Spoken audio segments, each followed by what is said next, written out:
Sindao. Bangsamoro. Isang programa ng Ministry of the Interior and Local Government na nagbibigay liwanag sa mga usaping pinakamahalaga sa Bangsamoro. Tuklasin ang mga kwento ng governance, local government initiatives at community programs na tunay na nagpapaunlad sa Bangsamoro.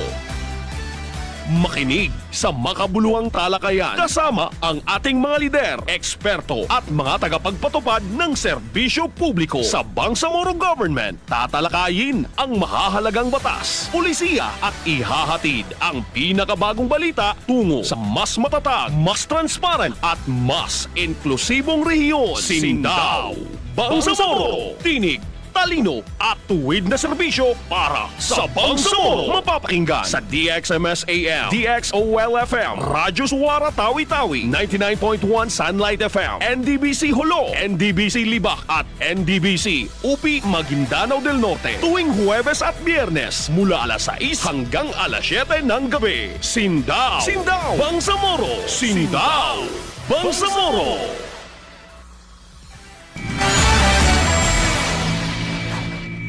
Isang magandang gabi, Bangsamoro. Araw ho tayo ngayon ng Biyernes at ako po si Irene Fernandez Gonzalez at ito ang Sindao Bangsamoro. Alamin ang mga balita, alamin ang mga programang ipinapatupad, bawat kaganapan. Dapat may alam ka, Bangsamoro. Ito ang Balitang Sindao. Mga lider ng Bangsamoro dumalo sa Grand Iftar ni Pangulong Marcos sa Malacanang. Pinangunahan ni Pangulong Ferdinand Marcos Jr. ang Grand Iftar 2026 sa Heroes Hall ng Malacanang Palace sa kahapon Marso 12 bilang pakikiisa sa mga Muslim sa bansa sa panahon ng banal na buwan ng Ramadan. Dumalo sa pagtitipon ang mga opisyal mula sa Bangsamoro Autonomous Region in Muslim Mindanao, mga kinatawan ng pambansang pamahalaan at mga lider ng iba't ibang komunidad na Muslim. Ang Grand Iftar ay ginanap kasabay ng pagputol ng pag-aayuno sa paglubog ng araw at nagsilbing pagkakataon para sa pagninilay, pagkakaisa at pagpapalalim ng ugnayan ng mga Muslim at di-Muslim. Sa kanyang mensahe, binigyang diin ng Pangulo ang kahalagahan ng Ramadan bilang panahon ng disiplina, pananampalataya at pagbabahagi sa kapwa. Ayon sa kanya, ang mga ganitong pagtitipon ay nagpapatibay sa pag-unawa at paggalang sa iba't ibang tradisyon ng mga Pilipino. Kabilang sa mga dumalo sa pagtitipon ang mga opisyal ng Bangsamoro sa pangunguna ni Chief Minister Abdul Rauf Makakua na kasalukuyang nagsisilbi rin bilang concurrent minister ng Ministry of the Interior and Local Government BARM.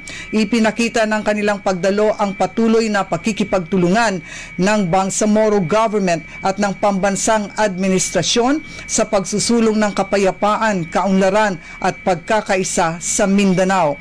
Ayon sa mga opisyal, ang Grand Iftar ay sumasalamin sa patuloy na pagpapalakas ng ugnayan ng pambansang pamahalaan at ng Bangsamoro sa pagtataguyod ng inklusibong pamamahala at pagkilala sa kultura at tradisyon ng mga Muslim sa bansa. Nagtapos ang pagtitipon sa sama-samang panalangin at salo-salo ng iftar meal na nagpapaalala sa diwa ng pagkakaisa, paggalang at sama-samang hangarin para sa pangmatagalang kapayapaan at kaunlaran ng Bangsamoro at ng buong Pilipinas. Balitang Sindao. Oras na para alamin ang mga programa at inisyatiba ng pamahalaang pangrehiyon ng Bangsamoro Autonomous Region in Muslim Mindanao. Ito ang Sindao Bangsamoro. Hatid sa inyo ng Ministry of the Interior and Local Government BARM para sa mas matatag na Bangsamoro. Assalamualaikum warahmatullahi wabarakatuh. Isang magandang gabi po sa ating mga tagapakinig at tagapanood ng Sindao Bangsamoro. Kumusta ho kayo? Biyernes na, pero kami ay magtatrabaho pa dahil maghahatid tayo ng mga mahalagang kaganapan po sa ating Bangsamoro government, particular na sa ating Ministry of the Interior and Local Government. At ito po ay tungkol din doon sa pagpapatupad ng mga programa at proyekto na nakasentro sa lokal na pamamahala. Sa pamamagitan ho ng ating Ministry of the Interior and Local Government, tinitiyak nito na kayo ho, yung ating mga lokal na pamahalaan at mga lokal na opisyal, of course, ay sumusunod sa mandato na isulong ang malinaw at tapat na pamamahala. Kung kaya't kami po sa Ministry of the Interior and Local Government, governance matters.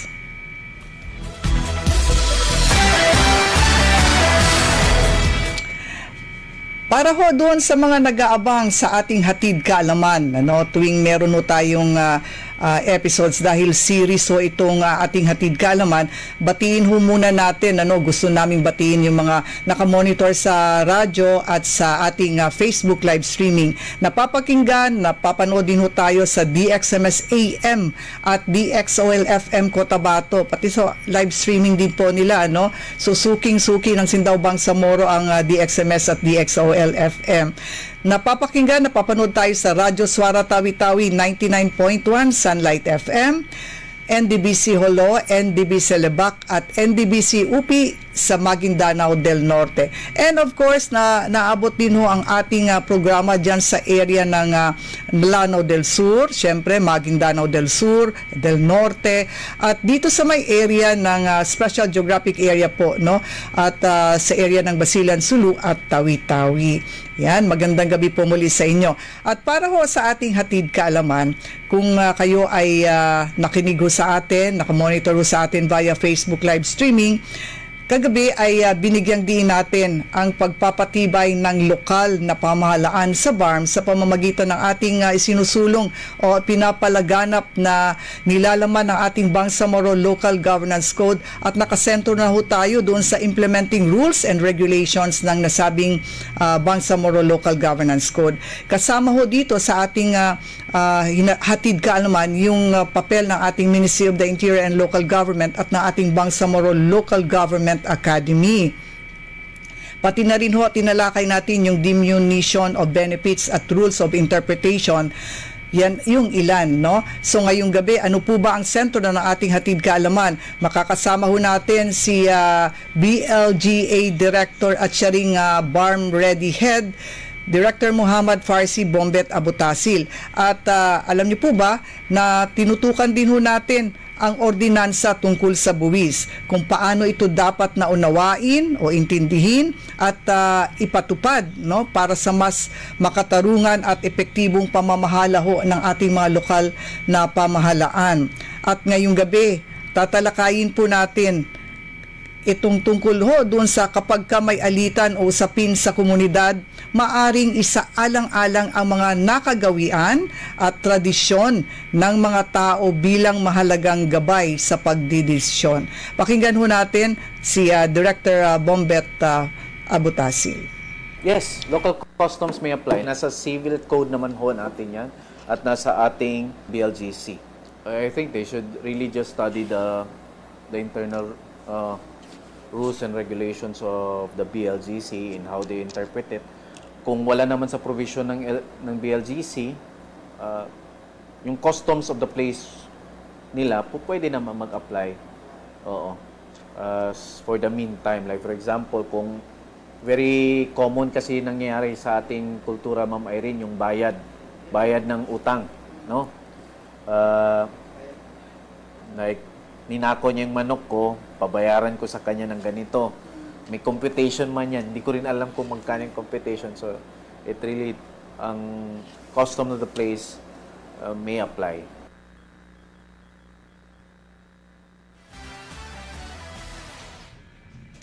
Ayun. So, maraming salamat po, Director Bombet. At alam niyo po ba, no, sa ilalim ng implementing rules and regulations ng Bangsamoro Local Governance Code, kapag ka merong alitan o usapin sa komunidad, hindi lamang po batas ang batayan dyan. Mahalaga ring isaalang-alang ang nakagawian at tradisyon ng mga tao bilang gabay sa sinasabi o tinatawag nating makatarungan at inklusibong pagdedesisyon.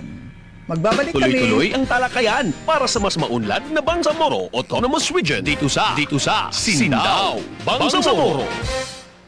Ayun, Dato Jami, mukhang nauna tayo doon sa ating...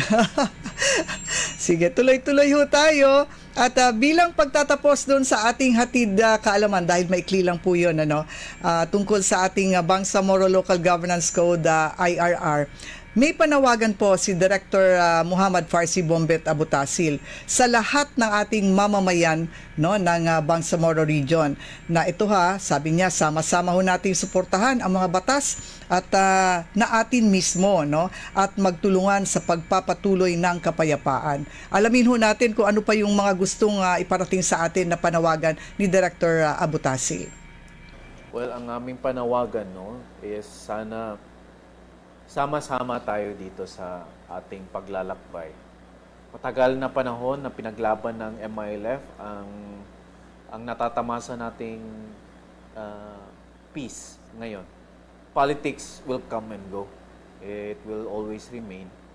But if our intention really is to serve the public, then I think paramount po talaga na dapat maintindihan natin bakit nandito tayo sa ating mga posisyon.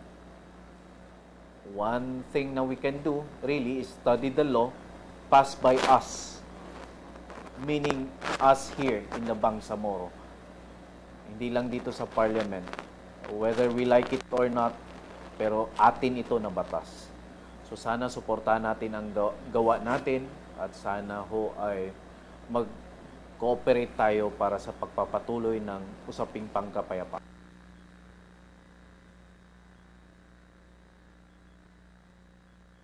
Tuloy-tuloy ang talakayan para sa mas maunlad na Bangsamoro Autonomous Region dito sa Sindao, Bangsamoro. Ayun, tuloy-tuloy ho talaga tayo dahil itong kasunod ho nating tatalakayin o hatid kaalaman tungkol dito sa sinagawang Regional Disaster Risk Reduction and Management Council meeting sa lungsod ng Maynila. Ayan.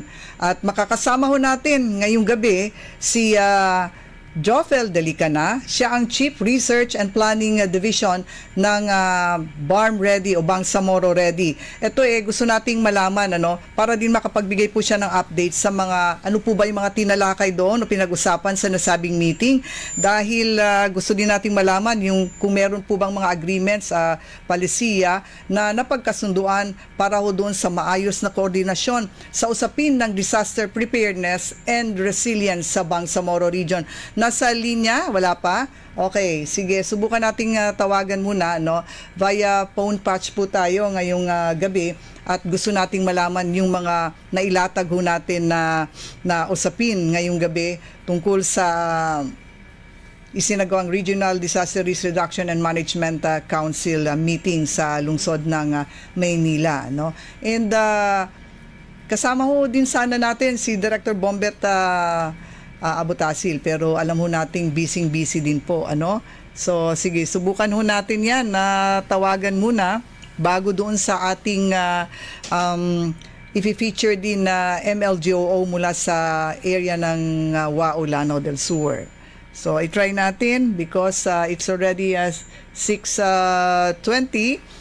So, tuloy-tuloy na lang muna tayo doon sa kasunod, Dumako na ho muna tayo sa ikalawang bahagi ng ating programa. Ito yung matutunghayan po natin ang panayam sa mga local officials natin mula sa reyon. Pero tampok ngayong gabi ang mga programa, proyekto at best practices sa lokal na pamamahala ng ating municipality po ng Wao sa Lanao del Sur.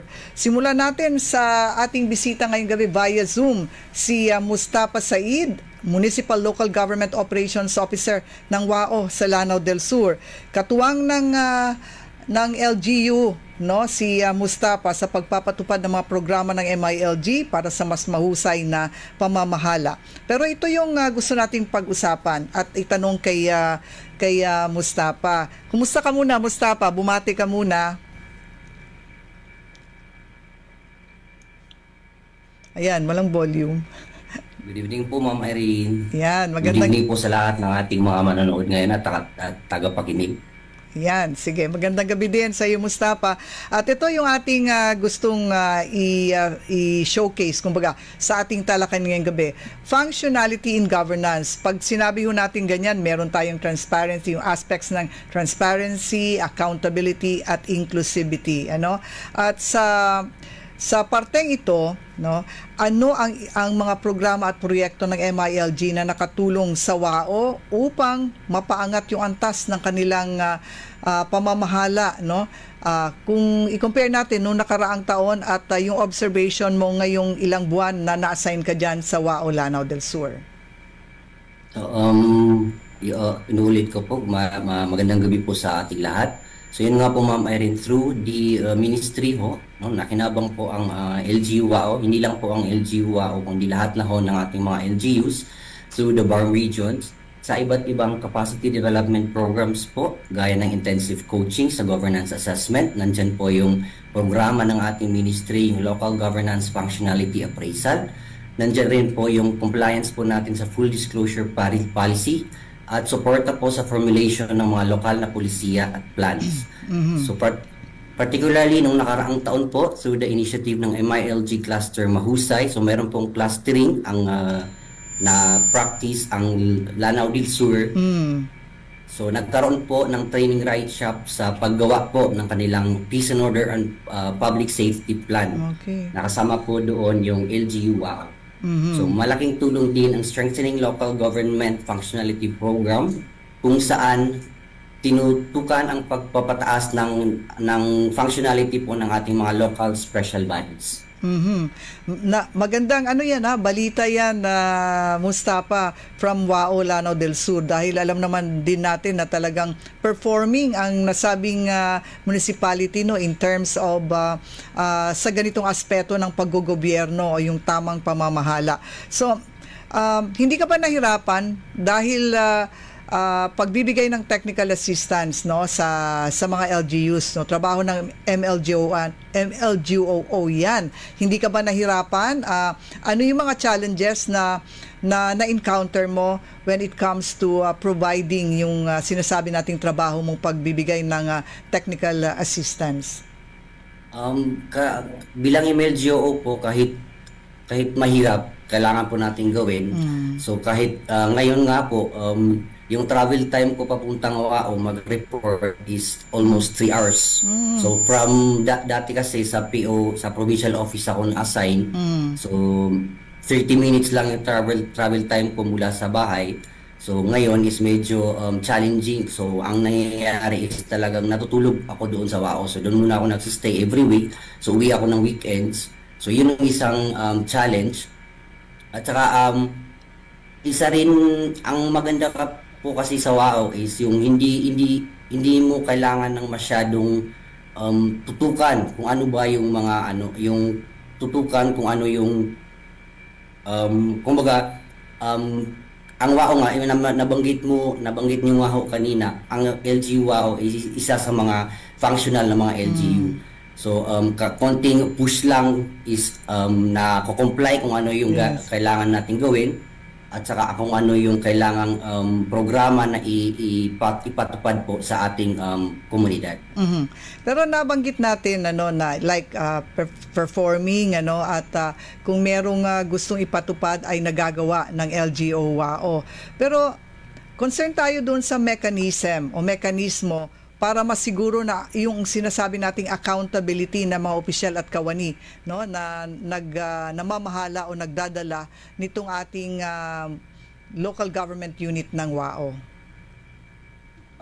Sa LGU WAO po is meron po silang regular performance review na ginagawa ang munisipyo para sa kanilang mga kawani. So mayroon ding presence ng kanilang internal audit mechanisms. So kamakailan lamang po ang mga piling kawani ng munisipyo ay nag-undergone ng training Okay. at seminar kung paano po ginagawa ang internal audit mechanisms. So may presensya rin po ng compliance doon po sa nabanggit ko kanina ng FDP, doon din po sa COA reports at sa paggamit ng kanilang human resource management systems. And nandyan rin po yung gaya po ng SPMS para masukat kung ano ba yung outputs ng ating mga kawani ng gobyerno.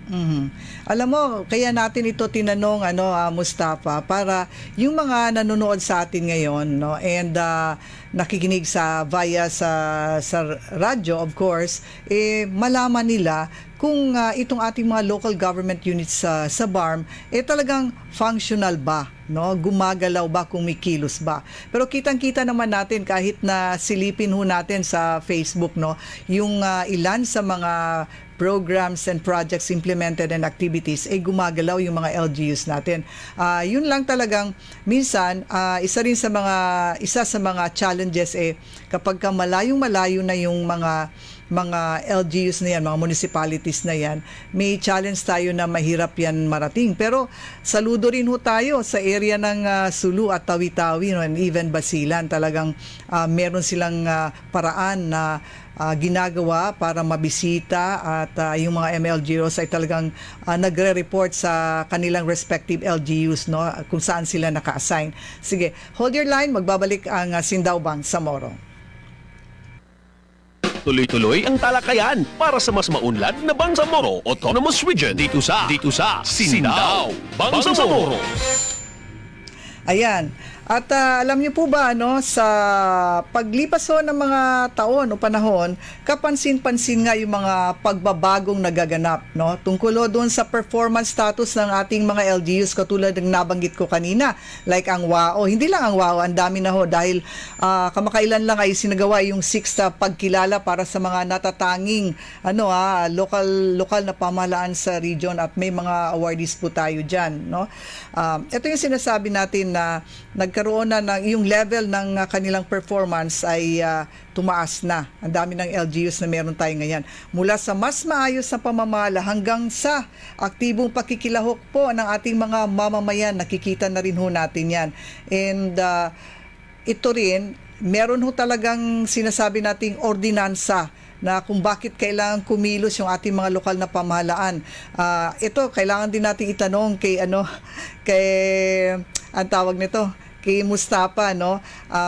Meron tayong mamaya ipaparinig sa kanila at ipapakita na recorded interview tungkol po sa mga ordinansang pinapatupad ng municipality ng WAO. Pero ito pa muna, bago dyan, performance status ng WAO, nabanggit mo na kanina, at tungkol sa ordinansa, dahil mamaya pa yon, pero sa iyong palagay, no, and observation, kumbaga, paano nakakatulong yung mga ordinansa nila, no, sa pagbibigay ng serbisyo o tamang serbisyo, at yung sinasabi nating pakikilahok, dahil importante yung inclusivity sa ating mga komunidad sa region.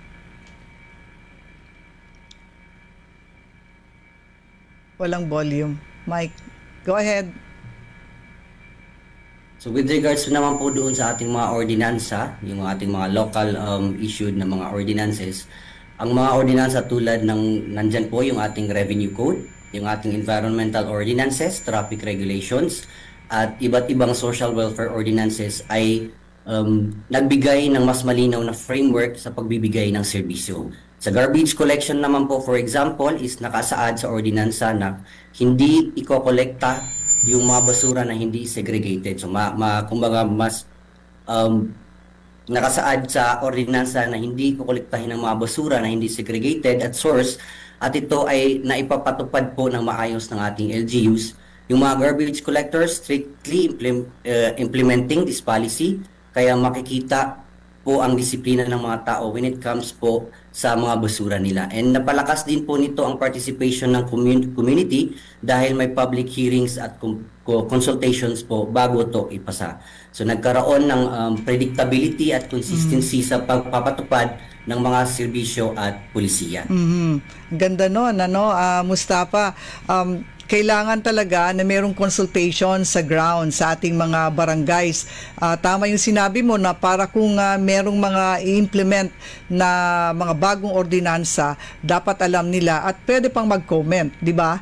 Oo, at maaring baguhin ito kung merong ayaw nung nasabing mga proposal na yan. Ano? So sige, tuloy ho tayo. Tungkol naman ito sa mga best practices at innovative practices ng WAO Lanao del Sur. Ano yung pwede nating ibida ngayong gabi para sa ating mga listeners and viewers? Ano?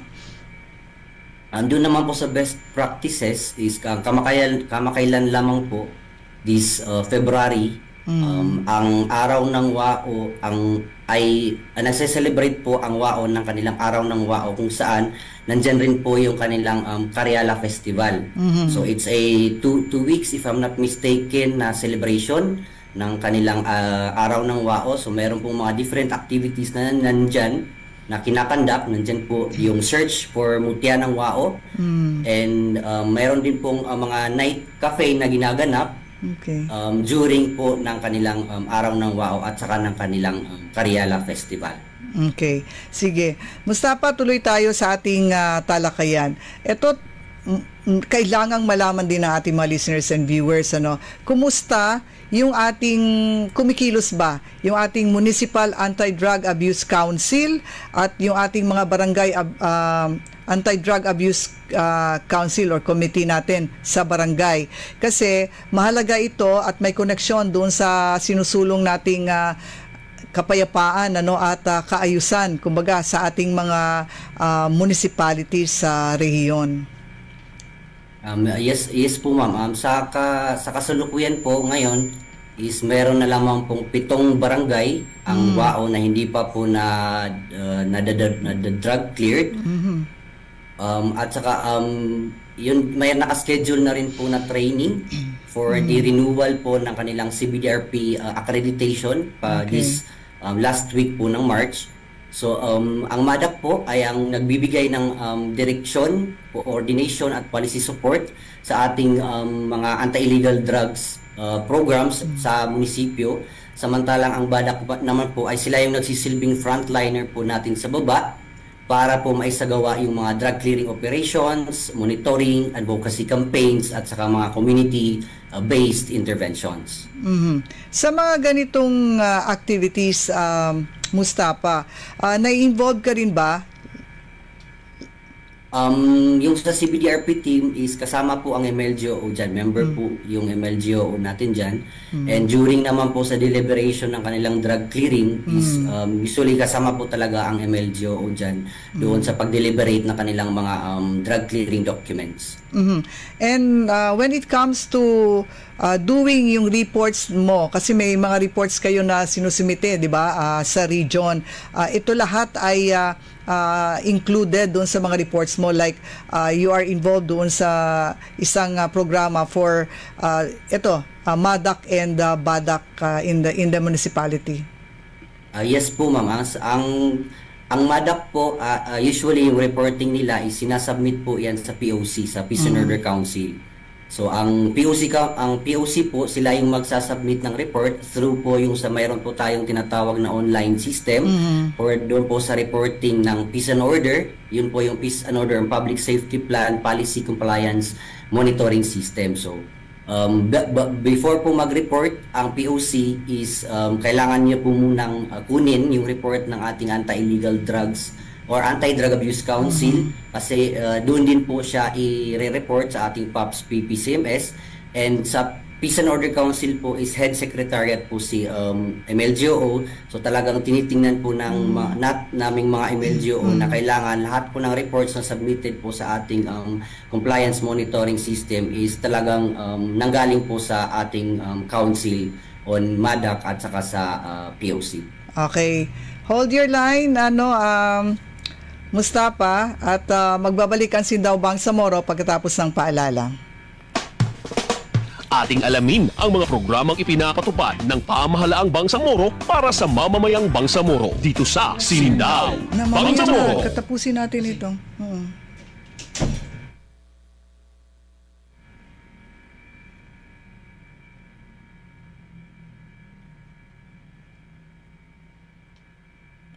Ayan, tuloy ho tayo kay Mustafa, ano?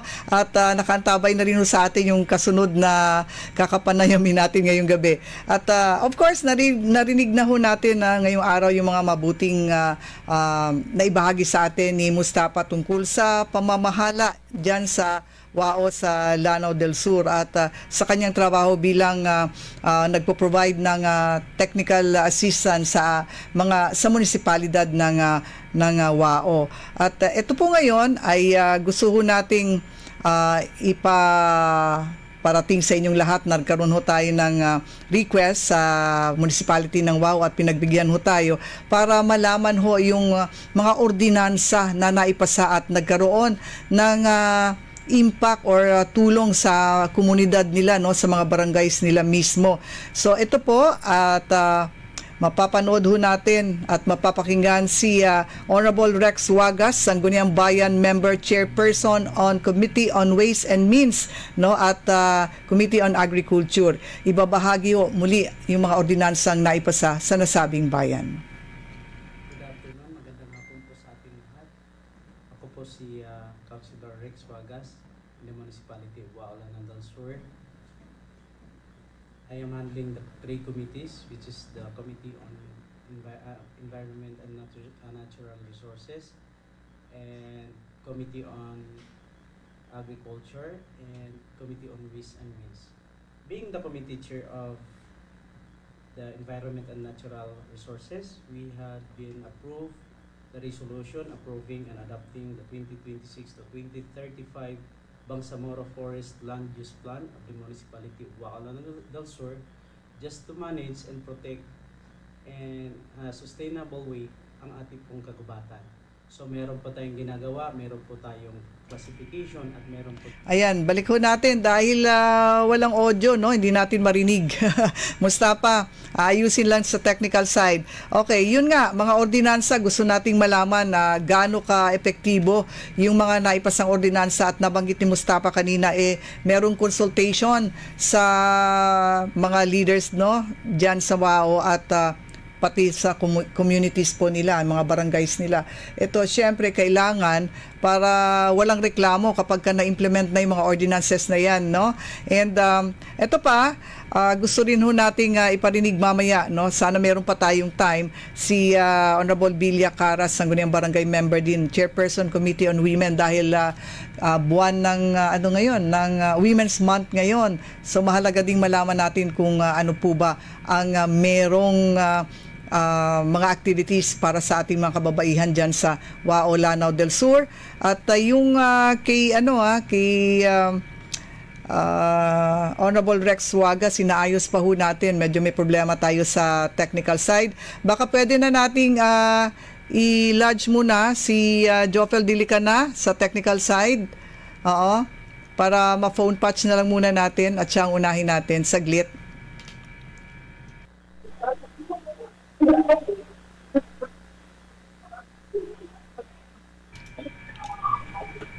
Walang audio. Hello. Yes, magandang gabi sa iyo, Jofel. Magandang gabi po, Ma'am Irene, at magandang gabi po sa lahat ng tagapakinig ng Simbao Bangsamoro. Okay, eto, biglang nagkaroon ka ng trabaho, si Jofel Dilicana po ay siya ang balikan natin saglit, Siya po ang itinalagang Chief Research and Planning Division ng BARM Ready o Bangsamoro Ready. Ito gusto nating malaman dahil may sinagawang Regional Disaster Risk Reduction and Management Council meeting dyan sa lungsod ng Maynila, kung hindi tayo nagkakamali.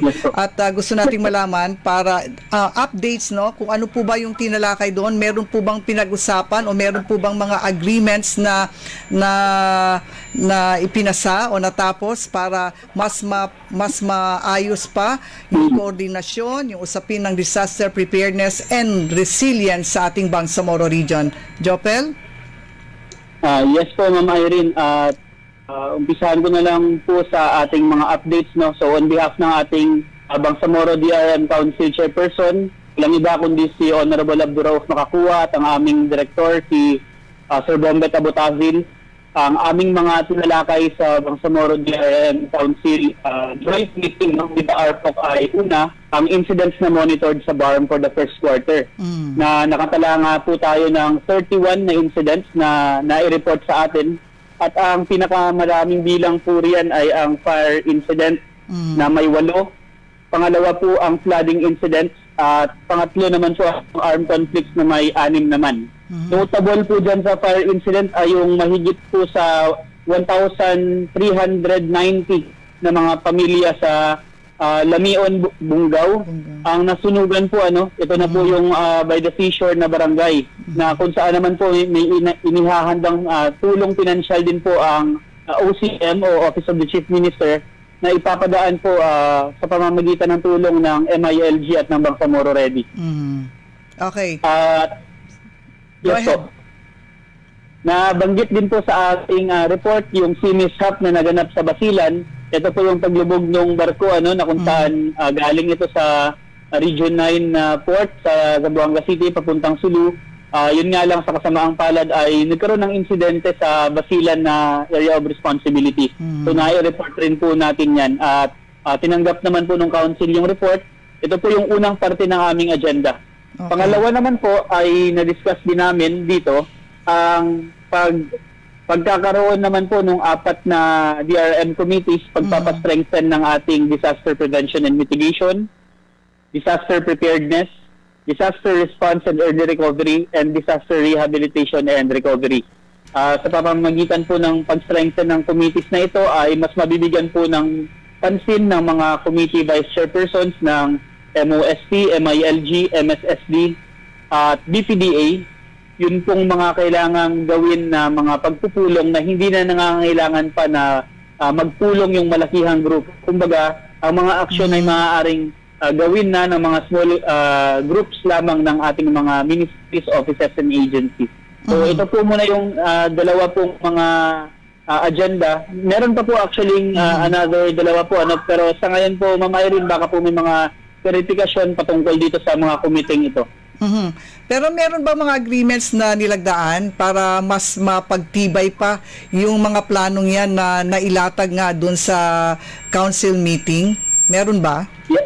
Yes po, magandang katanungan po, Ma'am Irene. Una, nagkaroon din po ng resolution na napasa na resolution to address to the Mindanao Development Authority to include portion of BARM in the conduct of the feasibility study and the master plan for the Mindanao River Basin. Wow. Ito po ay kaugnay po sa mga, syempre po, known po yung areas ng BARM na kumbaga pa at catch basin tayo ng mga tubig galing sa ridges ng iba't ibang rehiyon, maging Region 11, 10 at Region 12 ay napupunta pa yung mga tubig po nila sa atin sa Bangsamoro. Kung kaya dapat lamang po ay ma-include yung ating rehiyon sa master plan ng Mindanao Development Authority. Yun po ay isa. Mabanggit ko lamang po, meron pang isa. So, minumungkahi rin po through a resolution na magkaroon through the leadership ng Bangsamoro Ready ang development naman po ng risk communication plan. Dito naman po ay pag-uusapan yung paano natin mapaparating sa lahat ng stakeholders, sa lahat ng target audience, tagapakinig, tagapanood ng lahat ng mga concerns sa DRRM. Ano yung mensahe natin? Patungkol ba sa paghahanda? Patungkol ba sa paano sila maka-avail ng mga services mula sa mga ahensya at ministries ng Bangsamoro? Actually, ginagawa na yan, Jofel. And ito nga, kami nga sa Sindao Bangsamoro team together with, di ba, sa Bangsamoro Ready, meron na tayong mga, mga promotional materials na ini-ere dito sa ating programa. At maganda na tuloy-tuloy yan, at hindi lamang sa atin, kundi kailangan ito sa ating mga communities, So, paano yung idea nito o siguro yung proseso nito, Jofel, para yung sa communities natin mismo talaga malaman nila. Meron ba tayong mga flyers or train para din doon sa ating mga BDRIMC? Tama ba tayo? Jopel? Ayun, naputol yata. Nawala yung linya. Hello? Yes, go ahead. Narinig mo ba yung tanong natin kanina?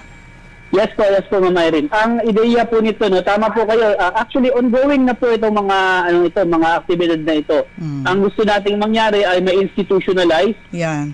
various tiers of government sa regional level, provincial level, at maging sa mga cities at municipalities, at maging sa community, Yes. sa mismong barangay, pwedeng magkaroon ng risk communication planning. So, mga simpleng maximize lamang, for example, sa mga barangay assemblies, sa mga pagkakataong nagkakaroon ng audience sa ating mga community level.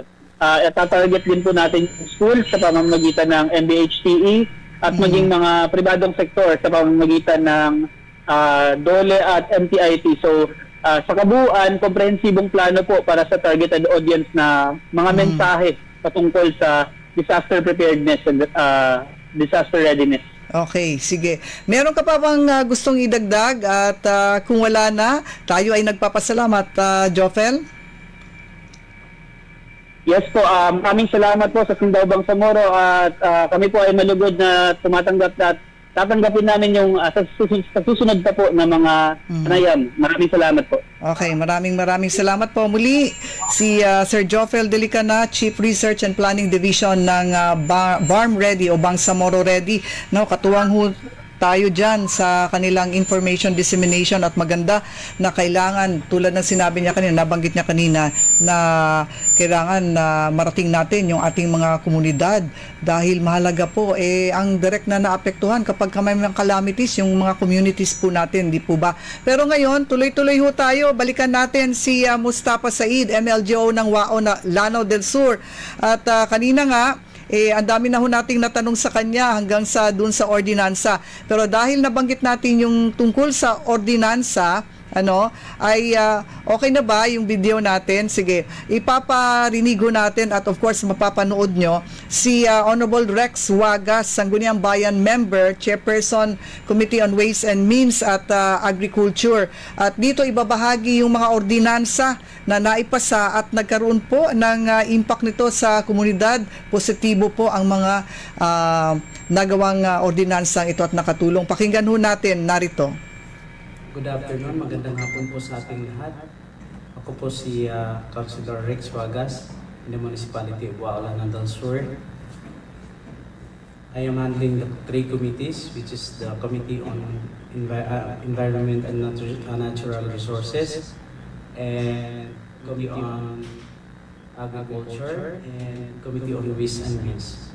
Being the committee chair of the Environment and Natural Resources, we had been approved the resolution approving and adopting the 2026 to 2035 Bangsamoro Forest Land Use Plan of the Municipality of Wao, Lanao del Sur, just to manage and protect in a sustainable way ang ating pong kagubatan. So meron po tayong ginagawa, meron po tayong classification at meron po tayong zoning. So meron po tayong protected area, protection zone, at saka meron po tayong conservation zone, at saka meron po tayong multiple use zone. Isa pong purpose at saka objectives ng ating forest land use plan para maprotektahan yung ating kagubatan just to mitigate the disaster in our municipality, just like flooding and erosion sa ating mga lupa. Kaya po pinoprotektahan natin yan, yung ating kagubatan, para po sa ating mga kababayan in our municipality of Wao, Lanao del Sur. At isa po, meron po tayo sa Committee on Environment and Natural Resources, ang ating pong solid waste management. Siguro sa entire Lanao del Sur, meron po tayo lang sa Wao, Lanao del Sur, meron po tayong solid sanitary landfill. Isa po niyan, ang purpose niyan, para po malinis po ang ating munisipyo, ang ating the entire Wao, Lanao del Sur. At pangalawa, I am the chairman of the Committee on Agriculture. So just recently, we had been approved the ordinance prescribing guidelines on the livestock and cattle dispersal program of the municipality of Wao, Lanao del Sur, and providing penalties for violation thereof. So nag-disperse po tayo ng large ruminants, which is ang baka Yan po, at meron po tayong mga beneficiaries just to ensure, meron po tayong ordinansa just to ensure the policy and guidelines to be followed by our beneficiaries. So meron po tayong IRR, Internal Rules and Regulation, as well as meron po tayong MOA, which is the Memorandum of Agreement signed by the beneficiary, the recipients, and the local chief executive para po mapanatili po natin yung ating programa na sustainable at hindi po mapuputol yung ating programa sa ating mga farmers. Kasi yung WAO po ay isa pong agricultural area. At isa po, yung Committee on Tourism, meron muna po tayo dito, meron po tayong white water rafting dito sa ating bayan ng WAO, just to promote our municipality as well as to protect also the environment. Yun lamang po, magandang hapon po sa ating lahat. Mabuhay po tayo. God bless. Ayan, napakinggan at napanood natin no si Honorable Rex Wagas at siya po yung dalawang committee po ang kanyang hawak itong sa Ways and Means at Agriculture, at nakita naman natin kung gaano kagaling po yung kanilang pagpapatupad ng nasabing mga ordinansa. Nagfi-feedback tayo Ayan. So kasunod ho sa ating maririnig at mapapanood, alam nyo naman ngayong buwan na ito ng Marso, buwan ng mga kababaihan. So kami po ay nagagalak na makasama natin ngayong gabi via sa video recording ho natin si Honorable Villa Caras, Sangguniang Barangay Member, Chairperson ng Committee on Women sa Municipality ng WAO, Lanao del Sur. Umaga po, ako si Kagawad Villa Caras, Chairman Committee on Women. Ang Barangay Christian Village ay may mga programa para sa mga kababaihan tulad ng livelihood program, karapatan ng kababaihan, health and wellness program, skills training para sa mga kababaihan. Sa livelihood program, layunin itong tulungan ang mga kababaihan na magkaroon ng sariling pagkakakitaan sa pamagitan ng backyard gardening. Nakipag-ugnayan ang barangay sa Municipal Agricultural Office upang mag-conduct ng training tungkol sa backyard gardening. Tinuruan ang mga participants mula sa land preparation hanggang sa tamang pagtanim ng gulay. Ang barangay naman ay nag-establish ng Barangay Community Garden under HAPAG program na pinangungunahan ng Women's Association, Barangay Health Workers, Member of 4Ps, ISKI, and PPATS. Karapatan ng kababaihan.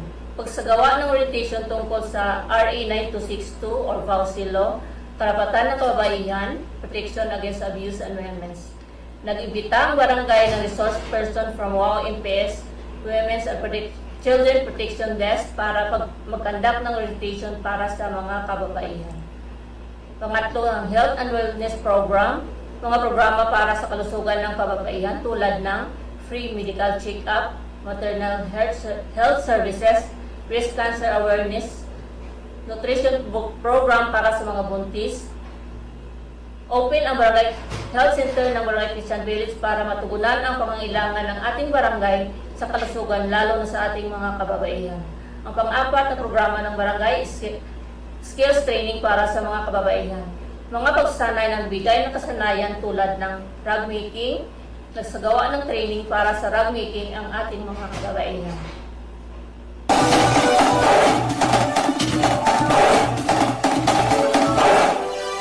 Bakit nga ba di mabubuhay ang bayan kung walang kababaihan? Ngunit kung tayo'y saktan parang walang hanggan. Bakit nga ba pagguhit sa ating mukha na tayong lahat ay biktima? Nagalupitan, karahasan, pilit tayong dinadapa. Biyong babay ang babangon, ito na ang ating panahon. Bangon, babay, bangon, ito na ang ating panahon. Itaas ang kamay, at tayo'y lalaban ng sabay-sabay. Bawat itak, bawat galaw, buong kataway sumisigaw. Bangon, babay, bangon, ito na ang ating panahon. Isang bilyong babae ang babangon, ito na ang ating panahon. Ayun po, talagang panahon ho namin ngayon. Kaya bangon mga kababaihan dyan. Ano? Buwan ng Marso, Women's Month po. At ito nga, maraming salamat po doon sa kay Honorable Villa Caras, ano, para doon sa kanilang na-prepare na visuals po natin ngayong gabi. And ito, dami pala nilang programa para sa mga kababaihan, livelihood training, ano? At hindi lang yan, nakakatulong ho ng malaki yan kapag may mga livelihood trainings para sa mga kababaihan. Lalong-lalo na yung mga nasa bahay lang, yung mga nanay ho natin. Meron tayong mga panibagong kaalaman at makakatulong sa ating karagdagang livelihood o hanap buhay po sa ating mga barangays. Balikan natin si Mustafa dahil meron lang tayong konting nalalabing oras bago magtapos ang ating programa. Mustafa, ang dami kong naitanong sa iyo kanina, at maraming salamat sa tulong mo para ma-feature natin ang WAO Lanao del Sur. Sige, ano ang gusto mong iparating sa ating mga listeners and viewers ngayong gabi bilang MLGO ng WAO Lanao del Sur, and sa mga susunod na taon pa kung saan ka naman ma-assign, gaano ka kasipag sipagan pa. Sige, go ahead.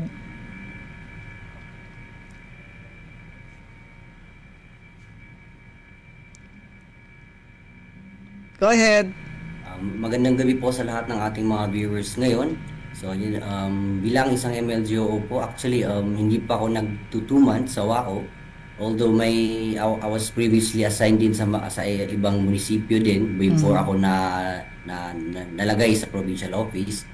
So, doon po sa ating mga tagapakinig, tagapanood, ang MILG po ay, kumbaga, isa ho ang MILG sa mga offices sa BARM na talagang tinitingnan kung paano po ba natin i-implement yung mga programa, paano po yung mga programa, policies, and laws and regulations ng ating national government para po maiparating kung ano yung mga kinakailangang serbisyo na kailangang matanggap ng ating mga constituents. So bilang MLGO, medyo mahirap, fulfilling, at the same time, so siguro ipagpatuloy lang po natin yung mga good practices and yung mga trabaho na kailangan natin isagawa, lalo na ngayon sunod-sunod po yung mga audits and assessment po namin this first and second quarter po ng taon. So kumbaga doon po sa mga kasamahan po namin ng mga MLGO, laban lang, kaya natin to. Yun lamang po, Ma'am Irene, and magandang gabi po ulit sa atin lahat. Maraming salamat muli, Mustafa Said, MLGO ng WAO Lanao del Sur, at kumusta na rin dyan sa mga taga-WAO. And tuloy-tuloy na ho tayo sa ating programa. Siyempre, bago tayo magtapos, gusto nating batiin may mga nagpapa-shoutout ho sa atin. Trix Sangkula Brooks ng Tawi-Tawi, hindi natin mabasa, siya ito, Ramadan Mubarak, watching from Barangay Buot, WAO Lanao del Sur. Hello po. Salipungan Balindong, good evening. And Lams Kalumbang, hello Lams. Kumusta daw? And Mohaynes, let's go Master. Master Mustafa. Sabi niya, Bobby Badron. And Mamski Dimakuta, hello, kumusta kayo? And Faidar Ismael ng Tawi-Tawi, nako, APD. And Muhaynes uli, nako, para kay Joffel itong shoutout niya kanina. Aksi Manalundong. And ayun, sige. Maraming salamat dun sa mga nakamonitor sa atin ngayong gabi, and of course dun sa mga nakikinig sa atin via DXMS AM at DXOL FM Cotabato. Para ho sa ating weather advisory, bisitahin ho natin yung Facebook page ng ating BARM Ready, no? Meron pong araw-araw na mga advisory po, no, o ulat panahon para sa ating mga mamamayang Bangsamoro. And para ho sa ating hotline numbers for emergencies reports and information patungkol sa ating current weather condition, contact po Bangsamoro Ready. Naka-flash po sa ating screen ang numbers nila, hotline numbers: Globe 0966-301-8777, Smart 0939-339-5221 at radio frequency, dalawa ho ito, 142.800 at 170.125 MHz. Dito po nagtatapos ang Friday episode ng ating programang Sindaw Bangsamoro. Muli po ang aming imbitasyon sa inyong lahat na makinig sa DXMS AM at DXOL FM Cotabato at sabay kaming panoorin sa kanilang Facebook live streaming at sa Facebook live streaming ng Ministry of the Interior and Local Government BARM. Sa Radyo Suara, Tawi-Tawi 99.1 Sunlight FM, NDBC Holo, NDBC Lebak at NDBC UP sa Maguindanao del Norte tuwing Huwebes at Biyernes alas 6 hanggang alas 7 po ng gabi. Siyempre, like and follow and share na rin po yung Facebook page ng MILG para makatulong po tayo doon sa pagpapalaganap ng impormasyon dahil mahalaga ito nakasentro sa ating lokal na pamamahala. Pinasasalamatan po natin ang bumubuo ng MILG mula kay Deputy Minister Eddie Ali, Dr. Tumanda Antok, Special Assistant to the Minister, Director Fauzia Roman Cap Abdullah, Director Attorney Marvin Mukamad, Director Fauzia Roman, Director Attorney Marvin Mukamad, Director Attorney Falea Alyudin. Sa atin mga division heads, kay Ma'am Cecilia Pelubilio, Chief Johaina Abdullah, Michael Lagilay, Arkan Ali, Abdul Rahman Kara, Jamil Abdullah, Engineer Abi Basar Sali, Engineer Teng Ugukan, Attorney Azmira Diego Pangadapon, kay Kasan Yusuf Jr. ng ICD at MILG ICD team. Maraming salamat din kay Ate Hadja Helen Ahmad, Dato Aljami Gani, visual editor natin sa planning team. Maraming salamat kay Minaira. MILG Provincial Directors, Engineer Amina Dalandag, Dr. Tarhata Balading, Kader Indar, Radia Ahmad, Gulam Hassan Sapayani, Emily Kadiri, at BLGA Director Muhammad Farsi Bombet Abutasil na siya ring head ng Bangsamoro Ready. Maraming salamat kay Engineer Manny at kay Nas. At ito po, sa pamumuno ni Chief Minister at siya ring MILG Minister Honorable Abdul Rauf Makakua, patuloy ang ating hakbang tungo sa mas matatag, mas inklusibo at mas makatarungang Bangsamoro. Hanggang sa muli po, ito ang inyong lingkod, Irene Fernandez Gonzalez para sa Sindaw Bangsamoro. Shukran, wassalam. Sindaw! Sindaw! Sindaw! Bangsamoro! Isang programa ng Ministry of the Interior and Local Government na nagbibigay liwanag sa mga usaping pinakamahalaga sa Bangsamoro. Tuklasin ang mga kwento ng governance, local government initiatives at community programs na tunay na nagpapaunlad sa Bangsamoro.